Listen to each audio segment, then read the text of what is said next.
there is a creature alive today who has survived millions of years of evolution without change, without passion, and without logic. It lives to kill. It is as if God created the devil and gave him jaws. Hey everyone, it's Jonathan, and as we prepare to launch this new podcast, I figured that before we get into some new stuff, it would probably be a good idea to give new listeners some of the essential episodes I've recorded in the past. Episodes that really embody the spirit of what I want this podcast to be. Today's episode is on Steven Spielberg's Jaws, and I'd have to go back and really look at my back catalog, but I feel like this is the first episode that was really me purposely watching something I had never seen before, really trying to get outside of my comfort zone. So I figured this was a great candidate to be the very first episode of this new podcast. For this episode, I'm joined by my friend Sam, and as we go on in future episodes, you'll see her come up pretty often for episodes that take me out of my comfort zone. Unlike most of my regular guests who I've met online through various movie communities, Sam and I are IRL friends. We've known each other closing in on 2 decades now, having met when we both worked at Hy-Vee, a grocery chain here in Iowa. This episode was recorded in 2020, right in the middle of the pandemic, but right after things started opening up a little, including our local theater, which was playing classic movies since there were no new releases. At the time, I just moved back to my hometown, and Sam asked me if I wanted to go see Jaws, as it was one of her favorites. I was initially not sure. At the time, I definitely wasn't too much in the practice of getting out of my comfort zone, but I agreed to go with her if she agreed to do the podcast with me. And wouldn't you know it, I ended up liking the movie a lot more than I thought I would, and she ended up liking doing the podcast a lot more than she thought she would. And now we're slowly doing more and more things, and she's slowly getting me further and further out of my comfort zone. We've done Alien and Aliens, Tim Burton's Sleepy Hollow, and her favorite childhood film, Legend, just to name a few. Today, like I said, we're talking about Jaws, but if you're a fan of any of those movies, stay tuned because all those episodes will be coming here soon. So, my first question for you, not related to like things in the actual movie, when did you first watch Jaws? I'm gonna say I was probably younger than 10, because I watched all the horror movies that my parents loved at very inappropriate age, despite the fact that Jaws is rated PG. So actually, it would have been right in my wheelhouse, but I was probably really young. So... yeah. I don't remember when. It's not one of those horror movies that traumatized me as a child that I remember watching it, but I'm going to say probably younger than 10. The ones that traumatize you are probably a little more vivid. Yes, they are. And I love them to this day, despite that trauma. So what was it about Jaws that you liked so much? Well, other than, as a kid, you're always rooting, you want to see the shark. You want to see the shark and all the action. But as I grew older, I appreciated the acting, the storytelling, the cinematography, the setup. You got these 3 guys that, that are very, very different, and they have to work together to go try to kill this shark that none of them have seen, other than when it's eating a little kid. That was a quick moment. I'm sure it didn't sink in.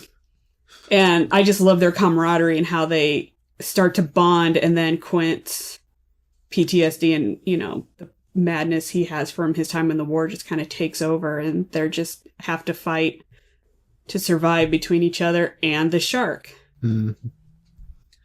Yeah, I didn't really know much about Jaws going in. I've never watched it. I'm not a huge horror movie fan. I guess my thing was I was afraid there was going to be a lot of gore, and it turned out there wasn't as much as I thought there was. No, there's just like that, a couple big hits they hit you with, like when the shark comes out and eats the kid on the banana tube. And that was more blood than gore. And it's quick. Yeah. Like, they knew we're killing children. We have to make it quick. It can't, but like, then you get Quint, who gets, falls into the shark's mouth, and they're like, more blood, more. And he's screaming, and you're like, wow, that's quite the flip from everything else we've seen, but that's what that was probably the worst one, because the rest you didn't really know the people. They weren't on screen much, and that's like the moment if you watch Jaws on TV, like on Channel 7 or something, that's they cut most of that out. Usually you see Quint fall, the shark bites him, and then it's dragging him into the water. So if you've only ever watched it on TV and then you watch it on DVD or in theater like we did, you get to see the whole messy attack. Well, with I guess, the gore and stuff. For what they did, like, with the first kills, it was different than, like, Jurassic Park. Oh. And I guess the main thing that I noticed was different was, like, they go for the people that Jurassic Park doesn't want to go for. Like, Jurassic Park sticks to mainly, like, adult white guys. And people other than Samuel L. Jackson, who... Oh, that's true. Yeah, but then, it's not a Hollywood cliche unless the poor black guy dies, unfortunately. And Samuel L. Jackson was just too awesome to leave in the movie. Well, I guess the main thing that surprised me was, like, the first one was a woman and the second one was a kid. Yeah, a drunk college girl. And also a dog. Yeah, the poor Pippet. The dog just disappeared. Yeah. You never know for sure, but I'm pretty sure the shark. I'm sure they were like, we can't film that. We can't show the dog getting eaten. So, I guess I wasn't aware that this is actually based on a book. Yes. Have you read the book? On my list of things to read, I think I read the Wikipedia of it because I really wanted to know, like, what inspired this, and it's very different. Did you know that the book was sort of inspired by an actual event? Yep, that's because it was a true event I read about, and then I wanted to know about the book. Yeah, I had no idea. Like, I think the bulk of my notes that I took were about the true event. Yeah, other than bull shark, right, going up the Mississippi. Actually, it may or may not have been a bull shark. There are, like, multiple theories. They think it might have been multiple sharks. Yeah, it happens every now and then, but there's only a few species of shark that can do salt to freshwater, and great whites aren't one of them. Well, at the time it took place, there was some researchers saying that the conditions with tide and everything could have made it so that a great white shark could have briefly been in that area. But probably got the hell out as soon as he realized, there are no seals here. Probably. What am I supposed to eat? It's However, polluted here. It's disgusting.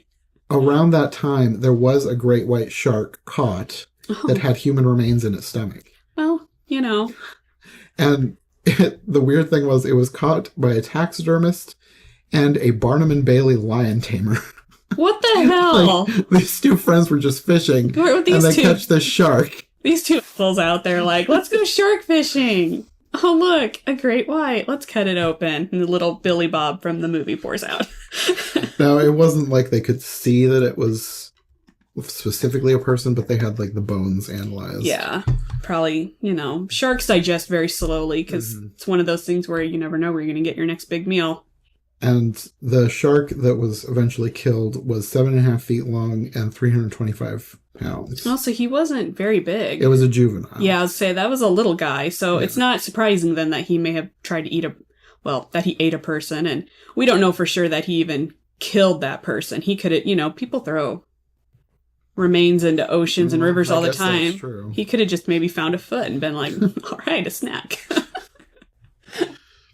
And another thing that I found interesting was that this wasn't the final shark, but one of the fatalities, witnesses said that it was 9 feet long, and there's, like, a lot of witnesses. Like, even where no fatalities occurred, there was, like, shark spotting everywhere.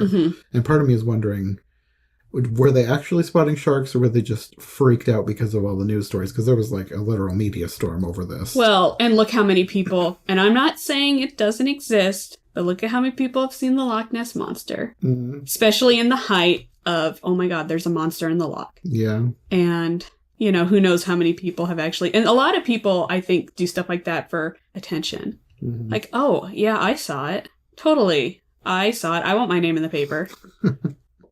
Of this one particular sighting that people said it was definitely 9 feet long, I found it interesting that there was a sea captain there who saw this thing, and he said that it was a Spanish shark, which apparently is a sand tiger shark, because that's where the Wikipedia link led me. And he said it was probably driven out of the Caribbean Sea decades earlier during the Spanish-American War. Which is an interesting theory. That is a far-fetched theory. I'm not saying it couldn't happen. Yeah. But my argument with that is a sand tiger shark, they're not known to be aggressive. That was just his theory. So that's hilarious. Like, I bet during this war, this shark was like, screw these guys, I'm going upriver. Like... Yeah, I found that really interesting. That guy, I bet he was a hoot at parties.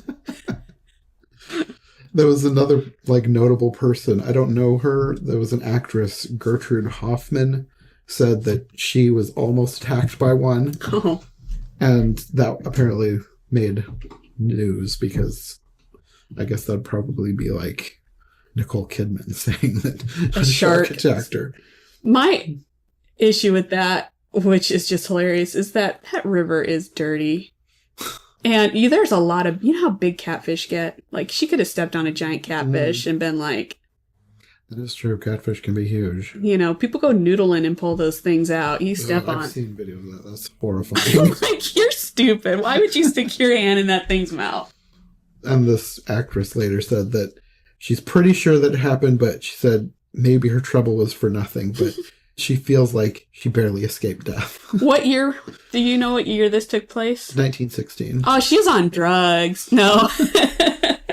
That's crazy. I escaped death. I have no proof, and it didn't bite me, but I know I almost died. She's not sure if her trouble was for nothing or if she barely escaped death. Well, you know, she's an actress. Maybe she was working on it.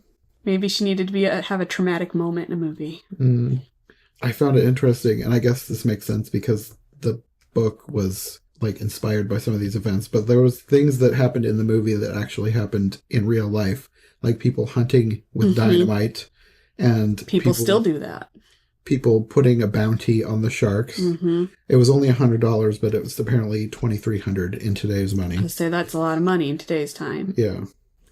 Yeah, they don't hunt for the sharks as much anymore. That kind of has fallen out, you know, because people are like, there's how many sharks out there, and this one surfer got bit, let's go kill it. But they're also really endangered, and most people are going to be like, what good is it going to do to go kill that shark now? Yeah, and apparently there was a lot of sharks captured because of that bounty. It says like hundreds of sharks were captured on the East Coast during that time, and it was described as the largest scale animal hunt in history. I think these days, like 100,000 sharks are killed annually, so it has something that hasn't really tuned down, and well, people are scared of them now they're hunted for shark fin stew and other horrible things. I also found it kind of interesting that the guy who wrote the book is kind of sad that he wrote it because he feels like he contributed to people's fear of sharks. Yep, I had heard that too, that he felt bad. But I feel like as time goes on, when you watch Jaws and then you look up sharks later, like if you do your research, you learn about them, and hopefully it means you learn to not be afraid of them, but to actually understand that sharks, they're not like that. They're not going to hunt you down. Most sharks, they say, bite people, and they actually spit out whatever they bite, because sharks don't have hands. They can't just go up and slap you with their flipper, like, what's this? So they just bite whatever comes close to them or hit it with their nose. Is that a seal? Let's take a taste. Yeah, that's just it. Is this a surfer on a surfboard, or is it my dinner? Let's just take a bite. Oh, nope. And then they nope right out of there, usually. Not always.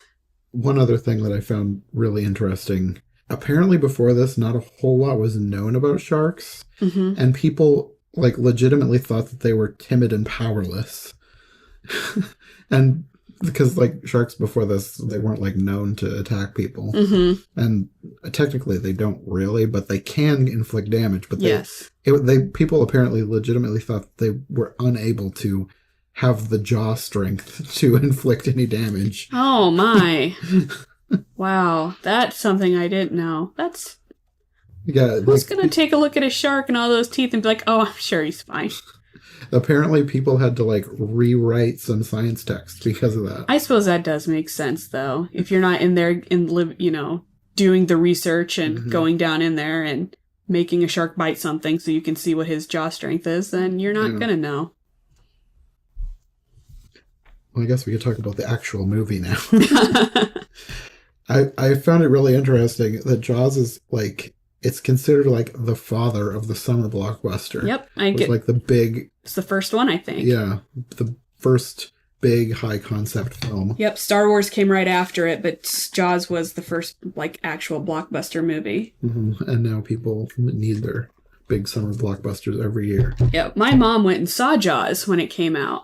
Okay. And the part where the head comes out of the ship, where I was waiting to see if you would jump, She said she jumped out of her seat and almost ran out of the theater. It scared her and her friends so bad. You know what? I was rewatching this on double speed so I could take notes. Mm-hmm.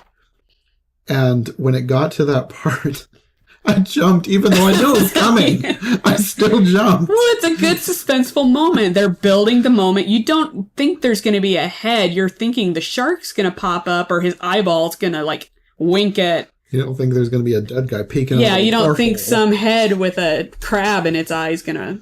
Oh, I didn't even notice a crab. Oh, yeah, a little fella comes crawling out of his eyeball, you know, and you're just like, oh. Yeah, I did not notice that. I just saw a guy peeking out of the porthole. Mm-hmm.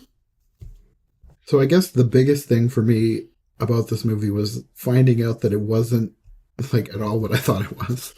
Oh, you thought it was like a gore/horror film, and... I partially just... Because the only clips I'd ever seen were of the hunt in the second half of the film. Yeah. And I guess I just assumed that was the whole movie. No. And it turned out it wasn't. There was a lot more about the characters and, like, the politics of the town. Yeah, it's a very character-driven movie. Mm-hmm. You know, you'd, like... And a lot of that has to do with the fact that the shark... And I don't know if you have this on in your notes later on or not. That the robot shark, Bruce... didn't work half the time. Mm-hmm. So a lot of the scenes that they had originally planned out to film with the shark just never worked because the shark was constantly breaking down. Like, they would have walkie-talkies and they would call each other and be like, quick, the shark's working, get down here. And I think it worked out for the best that the robot was broken most of the time because it's a great movie and the jump scares are great. And the shark has aged very well. They did a very good job. But I think if the shark would have been in it more, I think it would have been bad. It would have cheesy. Been cheesy, yeah. Like the sequels. Don't watch those. I've never seen the sequels. Don't. Well, of course I've never seen them. I never saw the first one. Yeah. And the second one's fine. The other ones, I think the fourth one, spoiler alert, he jumps out of the water and he roars. And he stalks the family from Amity Island to, like, the Bahamas. This shark follows a plane and ends up where they are. It's not good. How does that even make sense? It doesn't. It's a bad movie. Where did the shark come from? Like, this shark dies, so it's not the same shark unless it's, like, reincarnated. Oh, they give the impression that it's, like, part of the same family and it wants revenge. Sharks don't have the brain power to want revenge. Especially over, I think this movie takes place, like, the kids are adults, so 20 years or more. Yeah, it's just... Okay. It gets to the ridiculous. That's why I said that if they had the original shark in the movie more, it may have been just a little cheesier. Yeah. Because, you know, you're like, oh, that looks cool. And then the more you see it, you're like, okay, that's just a big fake robot shark. Yeah, you can kind of tell, but it's still fine. And it's like, brief. Yeah, if the movie is good enough, you can forgive a lot of cheesy effects. Well, and plus, the moments when you actually start to see the shark, the tension and the suspense are so high, and you're so invested in these three already, that the idea that, oh, here comes the shark, who's going to make it out alive, that you feel for these guys. You don't want them to die. And when you do see the shark in the brief moments, you're like, how are we going to kill it? It's big and it's scary and it's eating their boat. Maybe this is not the best example for you, depending on how you feel about the movie, but like the movie Signs. Oh, I love that movie. Okay, good. I love that movie too. I love that movie. But the alien is hardly ever seen, and I feel like that works out for the best. And then you see him at the end, and all tension and suspense just fall out of your butt, and you're like, oh. I appreciate the alien more now when I rewatch it. I appreciate that it like camouflages. And I appreciate that it's the same one from the earlier when he cut the fingers off. So watching it a few more times, I appreciate the alien more, but definitely the ending though, when you see it, you're like, it's nothing like the earlier scene where the little Mexican kids are yelling and it comes out from behind the bush. And you're like, holy shit. Like, oh my God, that's so scary because it's so quick. And like the hand comes out, you know, you can tell it's a kind of a fake hand, but you know, it's so quick and it's scary and you're like, oh my God, that's not a human hand. What is it? And then the end comes and he beats him with the baseball bat and the water falls on him. And I'm like, water, really? Maybe it's because I hadn't seen a whole lot of scary movies at that point, but I liked the end, and it worked for me, so... Yeah, I saw it in theater with a friend, and I just remember being, like, just terrified the whole time, because, you know, you live in a town that's surrounded on four sides by cornfields. Mm-hmm. You're like, oh my god, I have to go home to this, and then thankfully the end happens, and you're like, okay, it's not quite as scary anymore, but it still is scary, and then you get that soundtrack in your head, kind of like Jaws. It's got that great soundtrack, and you're like, I don't think I could listen to this just at home. Just cleaning house, you know. I think I bought the soundtrack to Signs. I'm surprised I don't have it, actually, because it is a very good soundtrack. Yeah. So is Jaws, actually. Yeah. Jaws is like one of those iconic soundtracks. Iconic. Like you hear it and you're like, I know exactly what even though this I'd is. never seen Jaws, I knew what it was. Everybody knows the theme from Jaws. You know, and like, it's just a funny theme, too, because like when they're chasing the shark or the shark's chasing them, the music that plays is not the suspenseful music you would think. Mm-hmm. It's like this high uplifting, very different type of music, but somehow it still works because the moment things get serious, the soundtrack changes or it stops altogether. Yes, that was something I was going to mention. The soundtrack stops sometimes. Yeah. And like the big attack on the beach scene, there's like no music. No. I thought that was great. Yeah. The scenes are so much better because you don't need a soundtrack to build tension once the moment is happening. Yeah. Like when Quint is, you know, being eaten or whatever, there's no music. There's no sound. It's just him because you don't need that distraction. Yeah. Because you're focused on the horrible moment in front of you. Like, sorry, Quint. Yeah. That moment you've been dreading since your ship went down is right here upon you. Yeah. The choices they made with the music, either to have it or not, was very good. Who was the composer? John Williams. Yeah, I was going to say, it's that guy that wins all the Oscars, as he should. John Williams. I think probably the reason that I'm more familiar with the soundtrack is because my mom had a John Williams CD that had like all the big themes. The best hits or like the greatest hits of John Williams. I mean, I probably still would have known it without that soundtrack, but like John Williams, I like grew up with his music, even though I didn't see half the movies. I was going to say, I don't think you saw half the movies. You should have been like, well, come on, Mom, you let me listen to the Jaws theme. Let's watch Jaws. It's PG. Parental guidance. It's fine. Yeah. PG-13 won't come out until later. Yeah. I remember getting a PG movie from the library and being traumatized. Oh, was it Temple of Doom? No, it was Invasion of the Body Snatchers. Oh, wow. Yeah, I was like, oh, this is a cool sci-fi movie. Oh, there's a horrifying dog with a man's head. What are they doing to those people? I was horrified. Yeah, This is PG. Yeah, you can thank Gremlins and Temple of Doom. They inspired the PG-13 rating. Invasion of the Body Snatchers would have.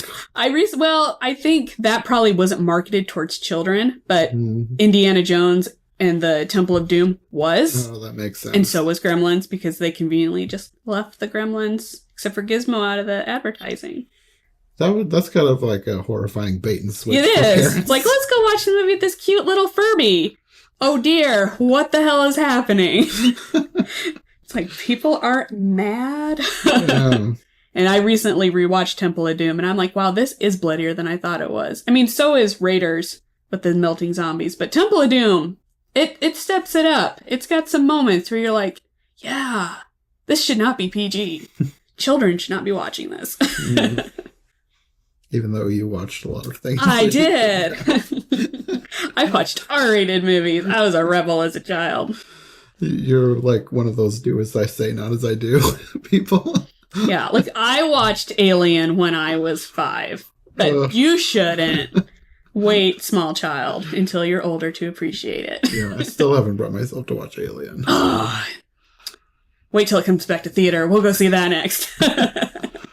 Maybe. Oh, it's so good, though. I do actually kind of want to see it, but I've kind of wanted to see it for years, but I also kind of don't want to see it. The Alien movies are one of those movies, the first two, not the rest, that when you watch them, even if you don't watch them for the horror aspect, you watch them for the set building. And again, the character development and the building of suspense. Because like Jaws, they don't show them very much. The second one, you see them more because that's how sequels go.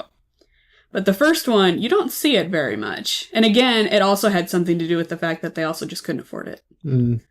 They were like, we can't Sometimes that makes movies better, though. It does. Like, the horror movies are always better when you don't see what's coming. Mm-hmm. Except for, like, Halloween and Jason and stuff where, it's just a dude in a mask. But it's like most movies with monsters, the build-up to that moment is usually better than, with some exceptions, but...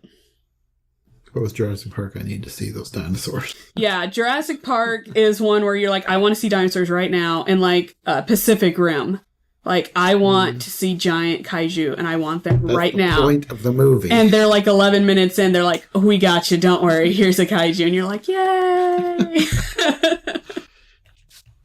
Let's suppose we should get back to Jonas. I say back on subject. I have ADD, I tend to wander. That's fine, I don't mind tangents. I used to cut all tangents out. Now I keep a bunch of them. You're like, this is gold. Keeping this in. I think one of my favorite scenes is the quiet moment when Brody is eating supper, or he's not eating because he's got some issues. And his little boy is mimicking him. Yeah. That scene, and I normally don't care for quiet moments like that in movies, but that scene is just so endearing because his little, his son's trying to cheer up his dad, and he wants to be like his dad, so he's like, mimicking the hand movements and like when they take a drink and stuff. And then, then here comes Hooper with the wine, and he gets Brody drunk enough to go out on a boat. That part was kind of weird because it's just like he invited himself to dinner. He was like, anybody eating this? I know. I think at that point maybe he had a hotel room. Maybe he didn't. The place was probably sold out. He's probably like, I haven't eaten since I got here. I'm just going to help myself. You're not eating it. So, and I like how they just smile at him like, okay, this guy's kind of a little weird, so we'll just let him. It's fine. It's all good. One thing that I noticed, and it's multiple things, but it's one thing, was how very 70s this movie was. Very 70s. I guess I don't know why I didn't expect that, because it was made in the 70s. But, like, every time you turned around, there's something else that was so very 70s. They're smoking in the hospital, Smoking everywhere. Like, everywhere. Everyone is smoking. Yes. It's like, nowadays, like, only bad people smoke. But, like, everybody is smoking in this like, movie. the rebellious teenager, Yeah. Also, the hair. Hair was so very 70s. The cars. Long-haired teenage guys. Yeah. Like, you almost never see that. And the way it was, like, styled. Yeah, like, they took pride in their manes. They made their hair look good. Yeah, these days, if a guy has long hair, it's just, like, in a man bun. But these were, like, styled teenage guys' hair. They had, like, the flowing locks, and they were like, we're going to attract some ladies with our manes of hair, The one that stood out to me the most was like he was either a nurse or a doctor in the hospital, and he just had like perfectly styled long hair. Yeah, they're like, just do your hair like you do every day, Bob, and come into work. You look great.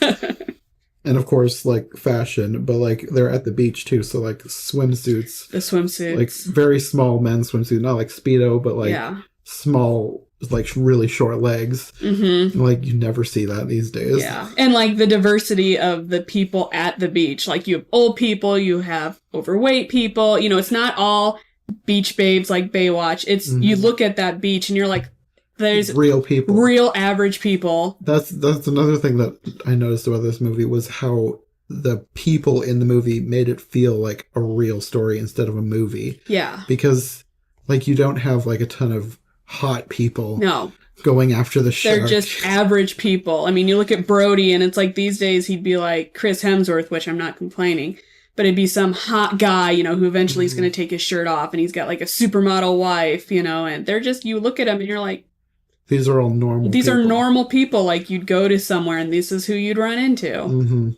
And I didn't recognize anybody, I don't think. Like I recognized the name Richard Dreyfuss, and I probably would if I've probably seen something else with him in it, but he was like the only name that I recognized. I didn't recognize the other actors. Oh. Like even by name. Like a lot of times I'll hear a name and I'll recognize the name even if I don't recognize the face. Yeah. He was the only one, and I didn't recognize his face either. The one I'm most familiar with is the main character, whose name I can't remember suddenly. I wrote it down. Roy Scheider? Roy Schneider. Because he was in Sequest. Right? Okay. I'm going to Google that real quick. And I grew up watching all the sci-fi movies. because why not go on from Jaws and be in a show about a submarine that talks to dolphins? Yeah, he was in Sequest. He was the main guy. Okay. And so that's who I was most familiar with. Roy Scheider was being in Sequest, and I always just thought it was funny that you were on Jaws and you hunted sharks, and now you're on Sequest, which was a great sci-fi show during, I don't know, the 90s. Okay, I've heard the name. I don't know what it is. It's been a while since I've watched it. I just remember them being on a submarine and there was a dolphin that talked to people. Not talked, but it had a way of communicating with the humans, and it was a really neat show. Was it for kids or was it an all ages show? It was everybody probably watched it. Okay. It was probably not 5-year-olds, but teenagers and up or young teen and up. Did you say talking to dolphins? That seems like something that would happen in a kid's show, but sometimes you get weird stuff in show. It was during the time of Star Trek and Hercules and Xena and all those just weird sci-fi fantasy shows that were on. Yeah, and those, I guess you probably call those all ages shows. Yeah, they were just on TV and that was it. Yeah, and with the normal looking people, I felt like they did a good job of making them act normal too. You know how in most movies, every line of dialogue is crystal clear. They've rehearsed so much. Everything is perfect. You had people stumbling over their words, repeating lines.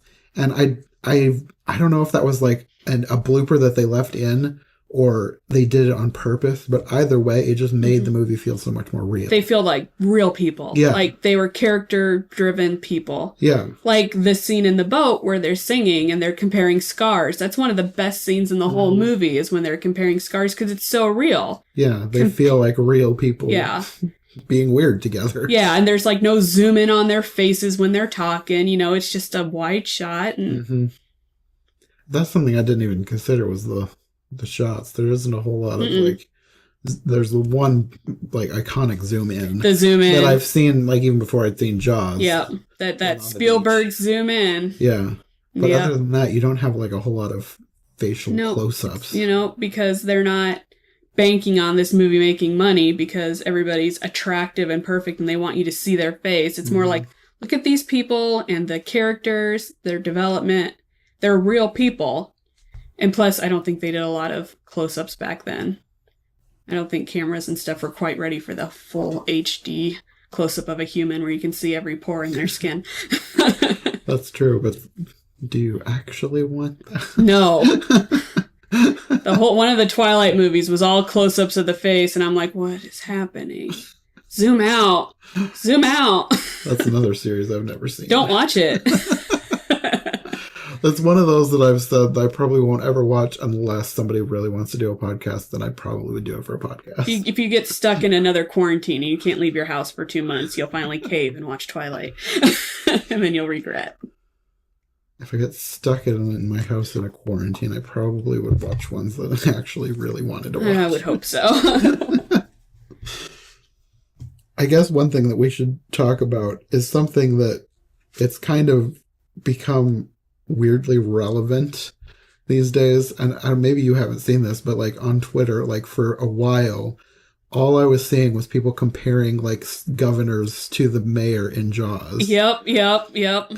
Yeah. And that was my first clue that maybe Jaws is about more than what I thought it was about. Yeah. Because this is before we went to the theater to see it. Mm-hmm. And I guess that maybe would be one reason why I was a little more inclined to see it because I was a little more curious now. Mm-hmm. But I just found it weirdly relevant seeing all these posts comparing the governors really wanting to reopen things because they got to make money. Yeah. And I mean, it's not like it's an illegitimate need, but still, it felt really... Yeah. And you know what? That apple gets reelected in the second movie. He doesn't get kicked out of office. He gets reelected. He's back in.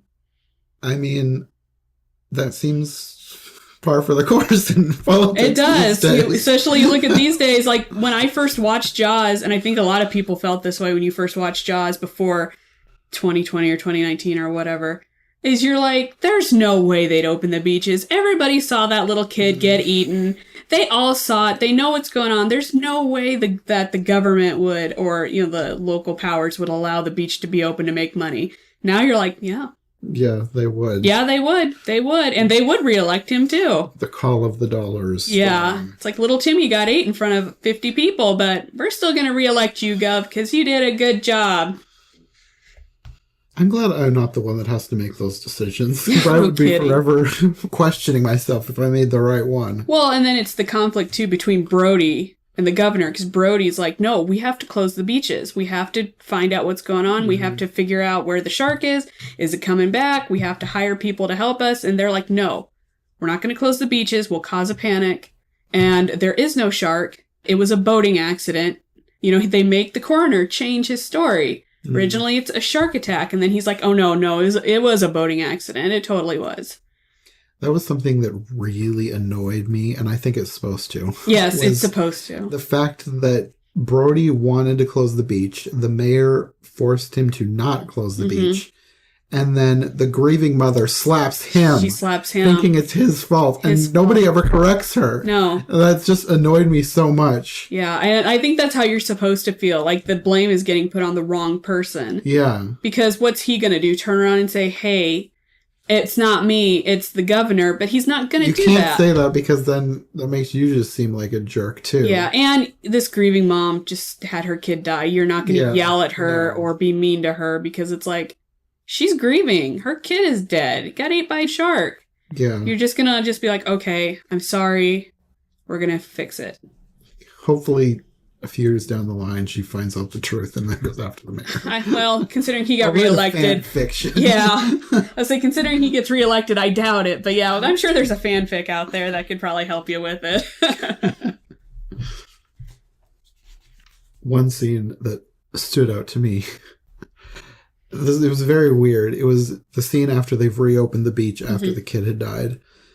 And nobody's going in the water. And the mayor makes one of his, I don't know, underlings.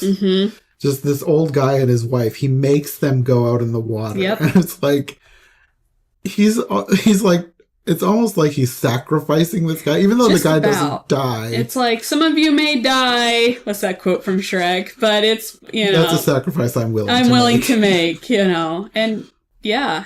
And that guy brings his kids out with him. Yeah, because the mayor forced him. And the mayor has this big suit on, and he's not going in the water. He ain't going. And he even says later on, after him and Brody get into it about when that little boy was killed, he even says, my children were on that beach.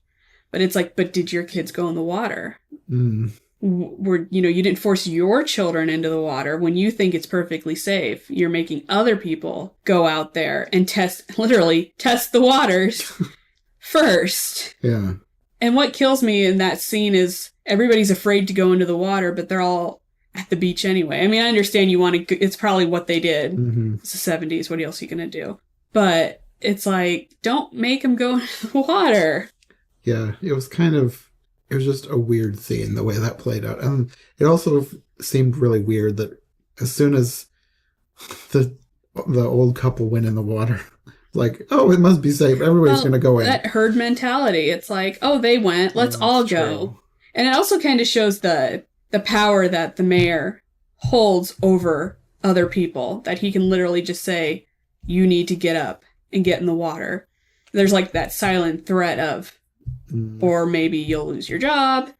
You know, I don't know if he had anything over this guy or like maybe the power to fire him, but it kind of gives you the impression that if you don't do this, you're gonna, not be in my favor anymore. It's like that political power over other people. People like that kind of disturb me. Well, and that's the whole point, too, is that that's how it's supposed to feel. I forgot, too, another thing with things relating to today. And this was not something that, I don't think anybody mentioned this on Twitter. This is just something that I thought of, was all of the people going out to hunt the shark.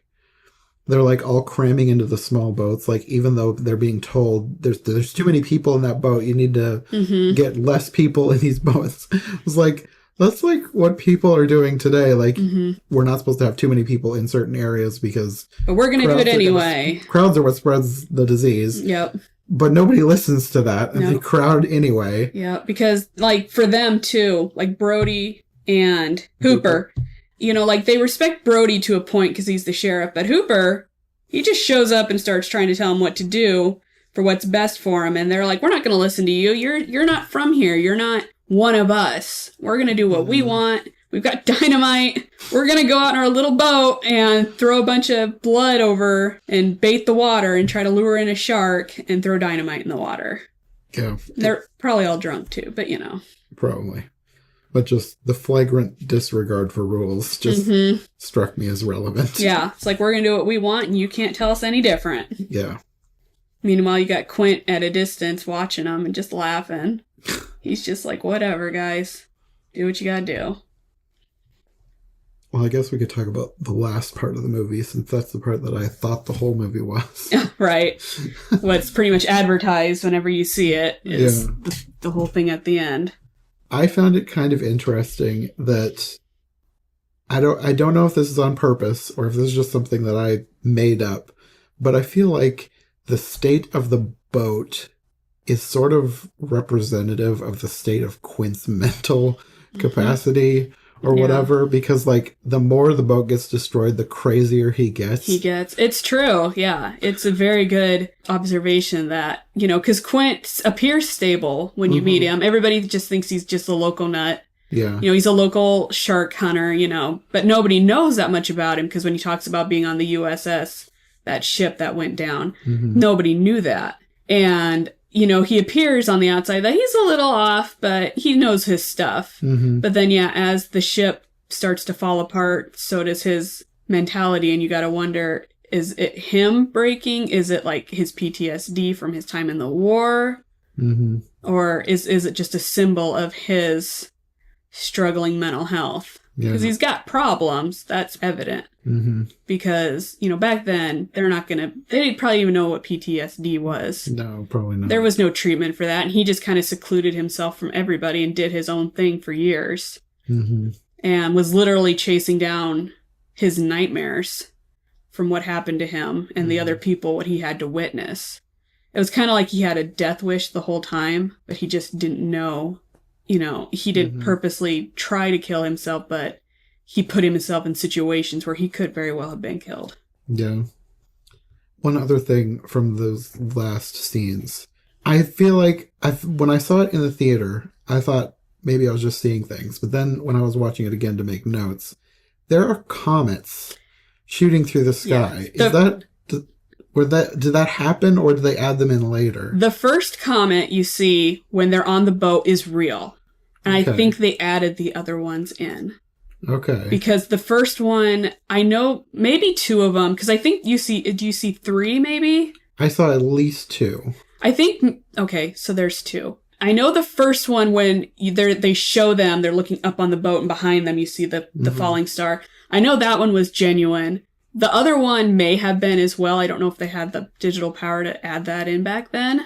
They could have drawn it too. But I know for sure the first one was, because they were like, oh yeah, look at that. Great. First take. Yeah, I saw that in the theater. I was like, did I just see that? And then when I watched it again, I was like, is that supposed to mean something, or did that genuinely happen? They filmed a lot out on the water.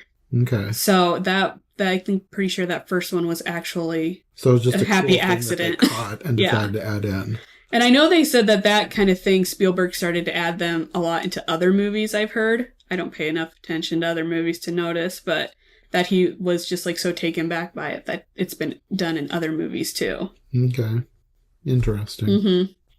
Yeah, I thought it was a cool touch. And you can tell it's real, you know, that it's on that old film. It's not like digitally added in, because they always make shooting stars in other movies look different than how they actually look, like if you ever have actually seen one. Well, it was so quick that I feel like they could have gotten away with drawing it in if somebody was a good enough artist. Yeah. Because it's like just a few frames. Yeah. That's all you need. But yeah, it was just a cool thing that I noticed. So the final scenes, I can't remember, what was Hooper going down with? He had a gun. Was it like a tranq dart, or? That part's always kind of confused me. He has a chemical that if he can stab the shark in the mouth, he can poison it and kill it. Okay. But the whole point is that he can't get the needle through the shark's skin from the surface, so he needs to get him in the mouth. But then he's got that spear gun, and it's like, where's the needle? Is the needle in the spear gun? Because you could hit him from the surface with that and get through his skin. He had the needle on the end of the gun, I think, because they had a cork on the end of it. Yeah. So he didn't accidentally hit himself, I guess. Don't stab yourself with the deadly chemical. But I always just thought that was kind of weird because they have no problem getting the barrels to stick to the shark. Yeah, no, they shot him with those harpoons, and the harpoons went right through. Yeah, so. and I would think that... I always get a little kind of confused at that part, too, especially when he's like, I'm going to stick him in the mouth with this. But then I'm like, how are you going to maneuver in this little cage? Which ends up being the problem. He can't. Mm-hmm. You know, the shark comes up behind him. Well, the cage just seemed like a bad idea, too. It was. Because the shark was already destroying the boat. Yeah. So... And it's already mad, so... And... Yeah, it was a bad idea because the shark just bites right through. Mm-hmm. So yeah, the shark ain't having that. Mm-mm. But I was glad to see that he didn't die because he was probably maybe one of my favorite characters. So I thought he did get bit.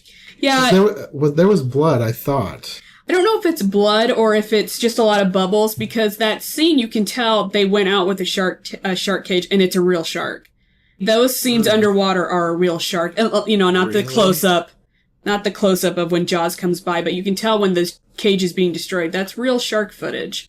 Huh. So I'm guessing that maybe they went out to an area and they just put bait on a shark cage and just let a shark. I've never watched like how they made those scenes, but you can tell just from the way it's moving and that it's got like a sucker fish at one point attached to it. So you're like, well, that's an actual shark. This is real footage. So I think it's just a lot of bubbles because he doesn't have any injury when he comes up that we can see. Yeah, because there was only the one part where I thought I saw blood when the shark was attacking. Mm-hmm. And then he swims down to the bottom of the sea and you don't see him until he hides out, yeah. That, like, once the shark is dead, that's like the end, so you don't actually find out if he was hurt or not. Mm-hmm. I just thought that he got bit. And that was part of why I was, like, thinking maybe he died, and maybe that was on purpose on the filmmakers, like they want you to think maybe he died. But you see him swimming down because he dropped the trank or the poison or whatever it was. But he's gone for quite a while. He ain't coming back. He's like, I got oxygen. Yeah. I'm going to hang out back down here for a little bit. Yeah, no, I ain't coming back. Blame him, especially with the shark going crazy on the ship above. Yeah, you know, you could probably see it, you know, and he probably had no idea what the hell was going on. He's just like, I'll just let them deal with it. I wonder how far out they were. They weren't that far because there's seagulls around, and at some points when they do bigger shots, you can see the lighthouse and like the inlet or whatever it's called out there. I didn't because they were on their way back inshore. They were going to lead him back in and drown him. And that's when Quint won't listen to them when he's starting to go. And they say, don't push the ship because it's already been flooded and on fire. Mm-hmm. And he ignores them and he pushes harder until the engine burns out. And then they're stuck. Yeah. And I think the reason I thought they were further out is because at the point where he destroys the radio, which I still don't really understand why he destroyed the radio. He was just his craziness. But he destroys the radio, and then everybody's, like, freaking out. And I was thinking, like, well, are they stranded now? Mm-hmm. And I think they were further out at that point, and then they start to make their way back inland. Yeah. Because I think the little bit of sanity that Quint had left was, like, we need to go back. Yeah. But then things escalate, and his mental capacity just drops, and, you know, like you said, as the ship gets more destroyed, so does Quint. Mm-hmm. Well, then you have, like, the final battle. It was like the shark kind of jumped into the ship. Yeah. I'm wondering how exactly... Is that realistic? Is the shark actually going to be able to do that? Shark, great whites, they jump. Oh. There is a place off South Africa called the Circle of Death. I have seen pictures of sharks jumping out of the water. And they come up from the bottom, and they hit seals, and they full breach. And fishermen do not go there because a shark might accidentally jump in and sink your boat. Now, granted, I would avoid that place too. Yeah. Now, granted, the way Bruce, our shark jumps, is not exactly the same as a great white hunting a seal. That was more like, kind of launches himself onto the back of the ship. But and he was like, at that point, he was like, it almost seemed like he had a vendetta. Like he's had enough to eat these people. He's like, I've had enough of these guys. They're making me mad. They keep shooting me. I'm just gonna eat them. I'm gonna take these guys out. I haven't eaten in a couple days. I got this. I got the munchies. He was hangry. He was also hangry enough to eat an oxygen tank too. Yeah. That I don't remember. I don't know if I actually knew that was how the shark went out. But as soon as he had the oxygen tank in his mouth, I was like, that thing's gonna blow up. Yeah, because they kind of do a earlier when Brody knocks the tanks over. Mm-hmm. Hooper says, if you screw around with these, they're gonna blow up. Yeah. And you're like, oh, okay, that's good to know. And then it comes back later when the shark has it in your mouth, and you're like, Hooper said, if you're not careful with those, they're gonna blow up. Well, really, that is the best way to take this thing out, because it doesn't seem to be dying by any other means. I think that's not the original ending, and I think the original ending, the shark, like, impales himself, like, maybe on the mast or something. Okay. I know there was, like, I don't know if there were two endings, or they were, like, debating on how to end it, but I know they went with the explosion because it's more dramatic. Yeah. It's the big, it's more satisfying. You blew the shark up, he's definitely dead. Yeah. His head's gone. That shark's dead. And adding something else to be a staple of the summertime movies, explosions. Explosion! Dead shark. You get that last moment from Brody, that smiles son of a pulls the trigger and the shark blows up and you cheer because you're like, yay, this is great. Because it's that last, hit that you need to feel good about the movie. Well, then I guess the very end makes a little more sense if you said they were closer to land, because you have Hooper coming back to the surface and then they swim to shore. And I was thinking they were like out in the middle of the ocean. I was like, how are they going to swim all the way back to shore? Yeah. And then the movie just ends. Yeah, see, if you... first, you'll notice after the shark's dead, there are seagulls plucking dead shark out of the water. Seagulls are always close to shore. And then if you watch the whole credits through... the whole thing, it shows them reach the beach. So if you have it like on and you watch it all the way through, or if you're watching it on TV and they play the entire credits through, at the very end it shows them reaching the beach. Did we stay till the end of the credits? I don't think we did, no. Okay, because I didn't watch the end of the credits. Yeah, because there's no thing at the end, like next time on the next movie in the Marvel Universe, Yeah, okay. Yeah, so that makes the end make a whole lot more sense. Yep, they do reach it. Like, if you watch the whole thing through, they reach the beach. Okay. Because, if you just turn it off, you're like, well, did they make it? Like, they're both pretty tired. Yeah, and at least I thought one of them had been bitten, so... See, and yeah, that's true. Yeah, Hooper would have definitely bled out if he would have been nicked by that giant shark. Mm-hmm. Mythbusters did an episode where they build Bruce... the shark, and they have him in the water because they're trying to figure out ways, if you ever get bit by a shark, how to get out of it. And for the hell of it, they just build a life-size Bruce. And so they're like laying in the mouth of this shark. It's the funniest thing. They even do a quint where they like go halfway down his throat to try to figure out how you'd get out. And I'm like, I think at this point, you're not getting out of the shark's mouth. Plus, if there's a shark that big around trying to eat you, you're probably not going to have much luck. Yeah. Great whites do get that big, but they're usually female. The females are bigger, and you don't see them very often. So maybe it was Brucette. Could have been a Brucette. Yeah, she was big. She was mad. She's probably about 70 years old. She's had enough. She's a cranky old lady. Tired of all these kids on her beach. Or maybe she wanted more. Yeah, or maybe she wanted more. Buffet. Yeah. And that's what always made me laugh is, like, they go out and they very much point out the fact that the shark is interested in the kicking and the movement. Like, it goes after the little boy on the banana boat because, again, it kind of looks like a seal from the bottom. Mm-hmm. And then goes after the dog because dogs kick a lot. Mm-hmm. And, like, the girl who's out there when she's drunk, she's the only thing around. Yeah. And she's kicking around and she's moving stuff, and she's making a lot of flailing movements that attracts a shark. And I thought they did a good job of having when the shark picks people. Mm-hmm. Except when he overtips the guy in the pond and goes, he tips his boat over. But that's such a great scene that I don't care. You know, when you see the shark coming and the guy's in the water and then his leg falls to the bottom. It's just such a great suspenseful scene. And then you think he's going to eat the rest of the kids. And in terms of gore, that was probably my least favorite part. I don't know why. It looked more realistic. It did look realistic. It looked nice and fleshy. And you're like, that's...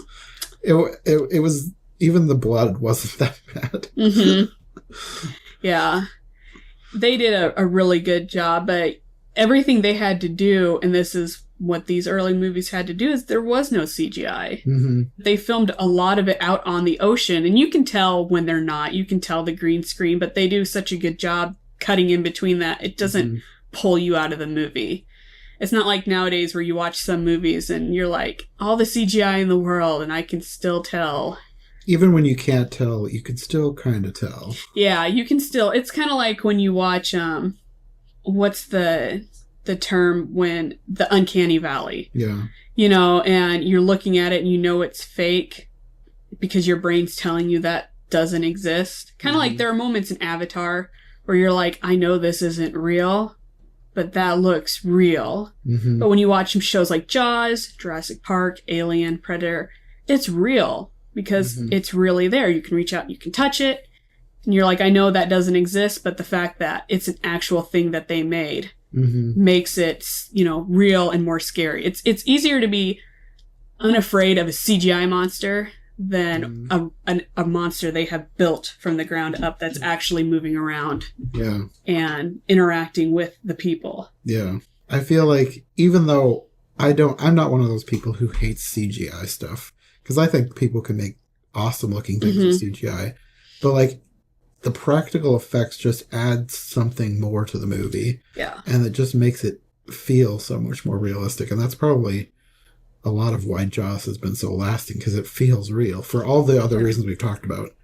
But also practical effects. Even though you can kind of tell sometimes, they've shot it in such a way that it doesn't make a difference. Yes. And like when the shark's in the water and he's going by the boat, he's not moving as a shark probably would, but the water is just dark enough and the shadows are just right that it doesn't, unless you're someone like me who watches Jaws every summer, because that's my summer movie, and then it gets to the point where you're like, okay, let's really focus on this movie. You're not going to notice these things. But then you also notice fun details, like when the shark's eyes roll back. When he attacks, there are moments where his eyes roll back, and that's what sharks actually do to protect their eyes. And it's just fun little details that they actually put in there of how sharks actually do act. Because Quint says when his ship is attacked, or the people in the water, that their eyes roll back. And he calls it like a doll's eyes, lifeless eyes. Well, sharks do that because they need their eyes. They don't have hands. If they don't have their eyes to help them, you know, he's going to be in a lot of trouble. So their eyes roll back to protect them so that they don't accidentally poke their eye out or something.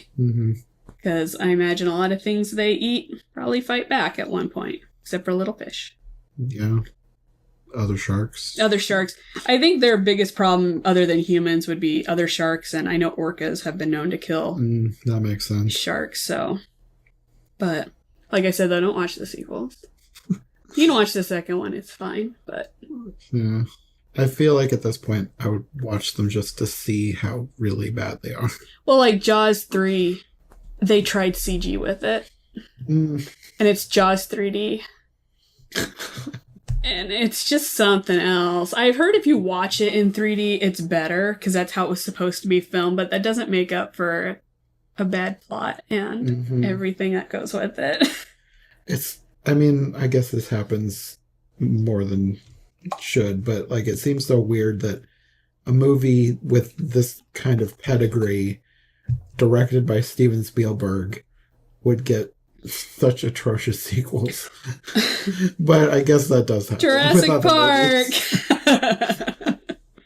I think I actually talked to my mom about this one day, and we were like trying to figure out movies where the sequels are possibly better than the first one. There's not very many. There's like Terminator 2, like Terminator's great, but T2 is like great. You know, and again, like Alien, I love Alien, and my mom argues that Aliens, the sequel, is better. But they're the kind of thing where the sequel is on par with the first one. You know, and with the Marvel movies, like you get the Avengers, which is so good.